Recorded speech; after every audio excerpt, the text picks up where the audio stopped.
Olá, gente, tudo bem? Eu me chamo Miriam e esse é mais um videozinho para o canal sobre gestão de documentos. E ative o sininho e dê um joinha aí para a gente fazer mais vídeos aí para vocês. Se vocês gostarem do vídeo, coloca aí nos comentários aí o que mais vocês querem sobre gestão de documentos que eu trago aqui para vocês. Então, vamos falar sobre um pouquinho de teoria básica da gestão de documentos e como que a gente vai aplicá-las. Então, o que é a gestão de documentos?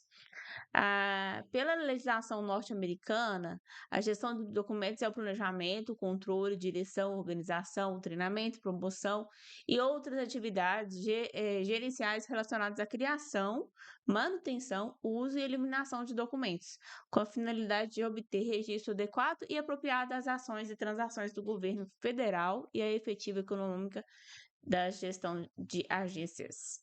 A gestão de documentos, ela está muito ligada, principalmente a parte pública, está muito ligada à origem, né, à criação aí dos poderes e as repartições, né, estatais do governo, né, que um órgão do governo fiscaliza o outro, né, para não ter aquele poder centralizado, né.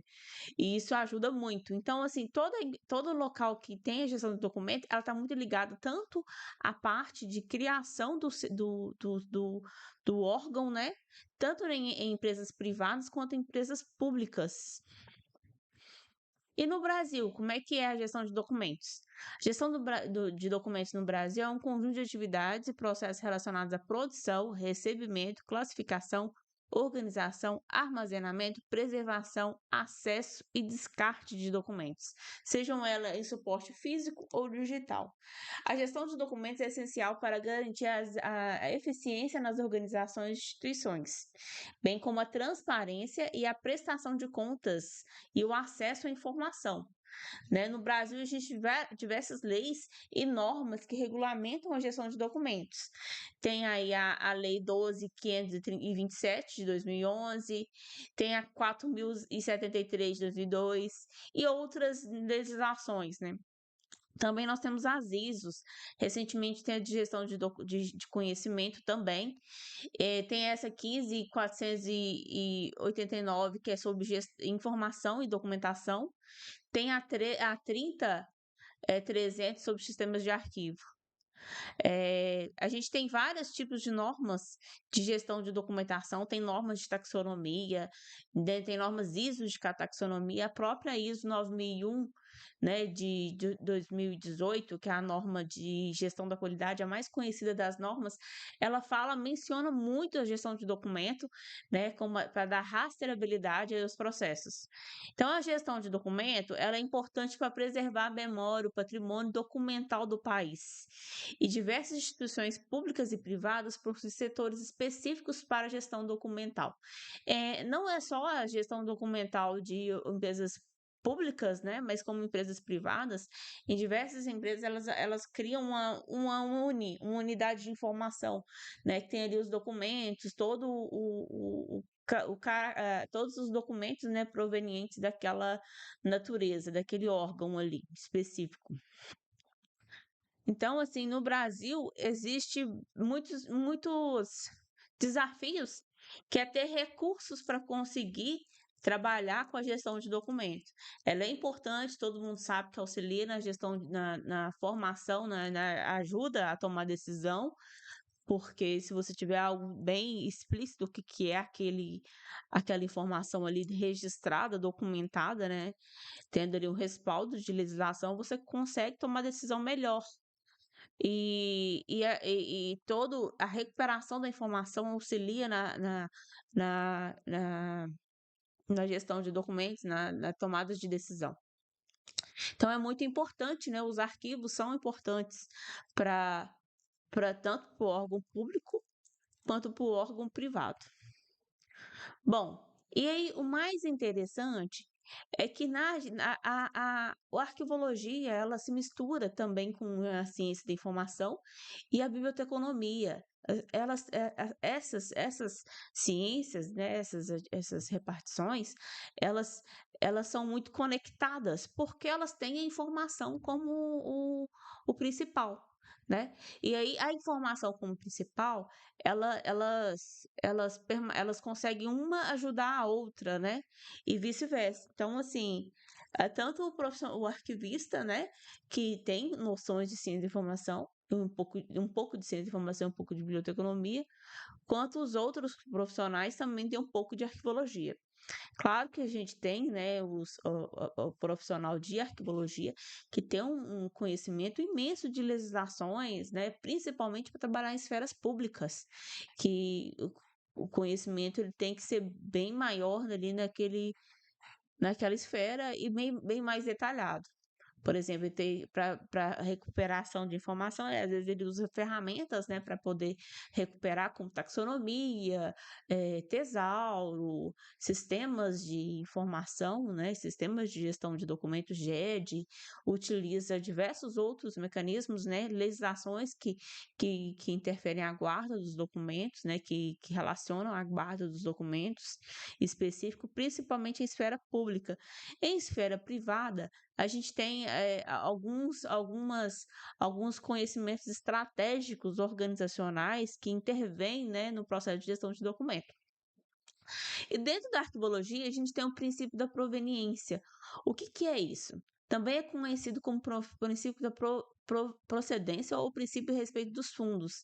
É um princípio que está fundamentado na arquivologia. Esse princípio estabelece que os documentos devem ser mantidos juntos em uma unidade arquivística com base na sua origem ou produtor, ou seja, pessoa, família, empresa, instituição, órgão governamental que criou ou recebeu os documentos. Então, por exemplo, a gente tem aqui no Brasil, né, a gente teve um período muito complicado, que foi o período de regime militar, e a gente teve diversos documentos criados, né, e teve um sistema de informação muito grande, um dos maiores da América Latina de recebimento de documentação e informação. Eles registravam tudo, a polícia, né, o próprio sistema de inteligência, eles arquivavam tudo. Então, a gente tem os arquivos dele aqui, né, em alguns lugares. Aqui em Belo Horizonte vai fazer um museu para poder um museu para poder lembrar, né, do que aconteceu e ter aí como uma memória, um espaço de memória. Esse museu vai recuperar ali várias coisas, vários documentos da regime militar, e esse museu fica aqui e vai ficar centralizado com algumas informações, podendo ser os documentos, né, relativos a esse período. Então, assim, a proveniência, ela relaciona os documentos agrupados. Por quê? Porque se eu separar os documentos, eu vou perder ali informações, que às vezes eu faço parte do conjunto de informações, cada documento. E se o documento é separado, ele não te dá o contexto em si que ele foi criado. Então, o princípio de proveniência da arquivologia, não é da ciência da informação nem da biblioteconomia, é que os documentos têm que ficar juntos no mesmo local. E aí a gente tem a teoria das três idades de Schellenberg. O que é essa teoria? Ela conta com que tem o documento, ele tem três fases: a idade corrente, a idade intermediária e a idade permanente. A idade corrente é aquele documento que você está ali, você usa no dia a dia, ali, toda hora você mexe naquele documento. A intermediária é que você usa uma vez ou outra. E a permanente é que vai usar pouquíssimas vezes, só às vezes quando tiver alguma auditoria que precisa, que você vai usar aquele documento pouco. Por que a gente separa isso? Porque se você manter tudo no arquivo, você não vai conseguir ter a ordem, né? A organização ali, porque vai ter coisa que você usa pouco e vai ter coisa que você usa mais. E aí corre o risco, né, de você, por exemplo, pegar um documento que não faz parte daquele momento que você precisa. Por exemplo, às vezes você está com um projeto de construção de um prédio. Durante ali o projeto de construção do prédio, o desenho tem que estar no arquivo corrente. Todos os engenheiros, técnicos, né, de edificações, eles vão olhar ali o documento naquele momento. Então eles precisam de ter um cabide lá na obra com todos os documentos, ou eletrônico, um tablet com cada engenheiro ou, técnico, ou até mesmo um mestre de obra, que ele precisa de estar ali vendo o desenho daquele arquivo. Quando você termina aquele prédio, mas você vai vender ainda, você está procurando documentar, arrumando documentação junto à prefeitura, junto aos órgãos de, de legalização daquele prédio, por exemplo. Então você vai usar, mas você não vai usar tanto. Às vezes, terminou o prédio. Então aquela documentação ela fica na fase intermediária. E pronto, terminou, já legalizou o prédio, já vendeu todos os apartamentos, já está tudo arrumadinho. Esses documentos, eles vão ficar para uma possível